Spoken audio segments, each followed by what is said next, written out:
Morning, dear students. I'm Ms. Nidhi Singh, and today I'm going to deliver a lecture on the rationale of economic planning.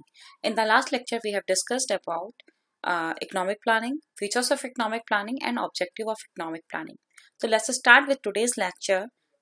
You can see on the slide there are four components. Number one, failure of market mechanism, stacking a changed equation with developed countries. Third, ensuring social justice. And last but not the least, mobilization and allocation of resources. Let's start with the first point, that is failure of market mechanism. As we all know, when India got independence in 1947, it was economically backward. It was keen to develop rapidly in a short period. It was realized that relying entirely on market mechanism, it could not transform itself into a developed country.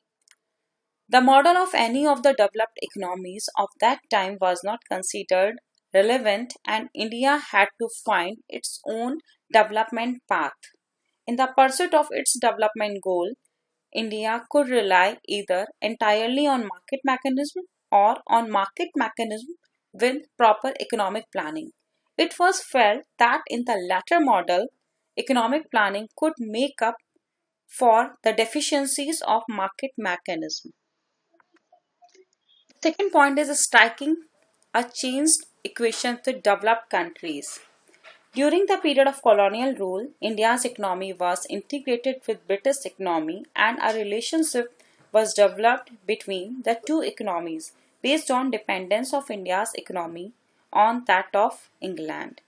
This dependency relationship resulted in the development of British economy, while India's economy suffered the worst kind of underdevelopment.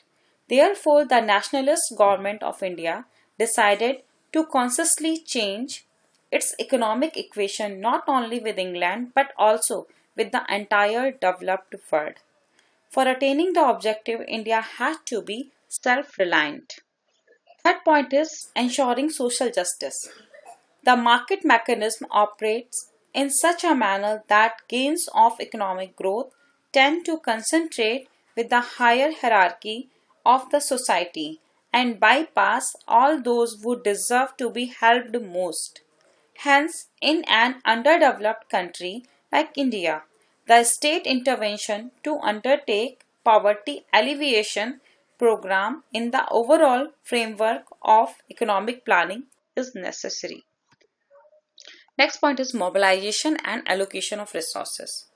India lacks resources for development purposes, therefore, it has to be careful about the optimal utilization of resources. Investment projects, if chosen entirely on the criteria of private profitability, may not always be in the best interest of the society because the demand pattern that normally prevails in the country induces the private producers to make investment in socially low priority areas. In India, if the interests of weaker section of the society are not to be subordinated to the interests of elites, the choice of development projects should rest on social benefit rather than private profitability. Hence, there is undoubtedly a strong case for adopting economic planning in this country. In the next slide, we will discuss about the arguments for economic planning. As you can see that there are several factors. Number one is efficient utilization of resources, market imperfection and price distortion. Third point, maximization of national income and raising living standards, full employment, equitable distribution of income, public-oriented goals, price stability, and larger saving and investments. Let's start with number one point, that is efficient utilization of resources. The most essential function of economic planning is to ensure the best use of given resources within the country. Maximum social benefits can only be ensured when the available resources are allocated and utilized in the most efficient manner. Unused or slack utilization of resources will adversely affect the employment and productivity level of the economy. The government has to do some arrangements in order to bring equality between demand and supply. In the market, there are wasteful expenditures in the form of selling costs, Sometimes fake producers establish their cartels in order to control the market. All this can be avoided by the government through effective planning. So we can say that effective utilization is very important and all this can be done through effective planning. In the second point, we will study about market imperfections and price distortion. In market economies, there are certain market imperfections and price distortions both in commodity market and factor market. These distortions rise because of institutional arrangements. As the wage rate in some sectors of the economy exceeds the opportunity cost of the labor. This may be due to trade unions' influence. Moreover, the good whose demand is low elastic, their producers may pursue monopolistic behavior. There may be dualistic approach in the money market. In the organized money market, the rate of interest is capped artificially low and inexpensive credit facilities are provided, while on the other hand, in less organized money market or in agriculture market, the ROI, that is return on investment, is extraordinarily high. All this situation can be avoided by the government when the government decides efficient economic planning. The third point is maximization of national income and raising living standards. It is the responsibility of modern state to maximize the national income and raise the standard of living. It can only be ensured when the government correctly addresses the economic needs of the country and takes desired action in economic planning. Next point is full employment.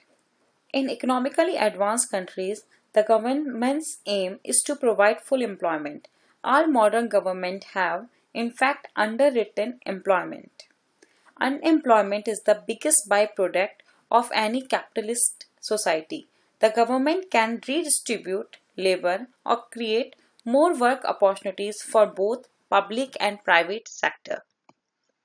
Next point is equitable distribution of income. Economic planning is the most powerful tool of equitable distribution of income. The price mechanism rewards people according to the resources they possess but contain in itself no mechanism for the equalization of the distribution of those resources. Therefore, there is a wide gap between have and have nots. Shocking economic inequalities are a marked failure or feature of unplanned economy. Reduction of economic inequalities is now a main aim of modern welfare state and is impossible without the instrument of economic planning. Next point is public oriented goals. In market economy, only those goals are produced whose demands are backed by money offers.